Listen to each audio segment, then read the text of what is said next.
என் கூட இருக்கிற ஒரு ஜீவன் சாப்பிட்டு என்ன வெறுப்பேத்தினே இருக்குதுன்னு போன வீடியோல சொல்லியிருந்தேன். அதை பார்த்து கொஞ்சமாவது கில்ட் ஆகி பாவமேவன் நினைக்குன்னு பார்த்தா நீ என்னடா சொல்றது நான் என்னடா கேட்கறதுன்ற மாதிரி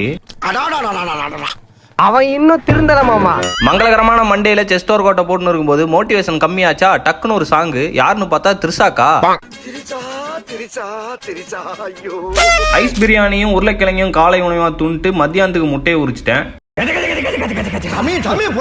தலைய தௌட்டி முடிச்சதும் ஆபீஸ் கிளம்பிட்டு போன உடனே கனி இருந்தும் நேரம். மதிய உணவுக்கு வெண்டைக்காயும் முட்டையும் ரசசோறும் அருமையான காம்பினேஷன். இப்ப பிராண்டுக்கு வீடியோ எடுக்க வேண்டிய வேலை ஒண்ணு பெண்டிங் இருந்தது நண்பர்களே. அதனால உடனே மூஞ்சியெல்லாம் கழுவிட்டு கண்ணாடியில முகர கட்ட கரெக்டா இருக்கான்னு பார்த்துட்டு ஸ்டாண்டு மைக்கு எல்லாத்தையும் எடுத்து அட்ஜஸ்ட் பண்ணி வச்சுன்னு இருந்தேன். இந்த மைக் ரொம்ப அருமையா இருக்குது நண்பர்களே.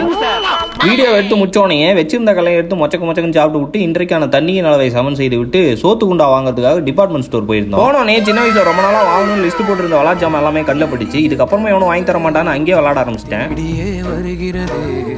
இரவுக்கு இந்த அற்புதமான லெமன் சேமியாவோட இன்றைய நாளை முடிக்கிறேன். நன்றி.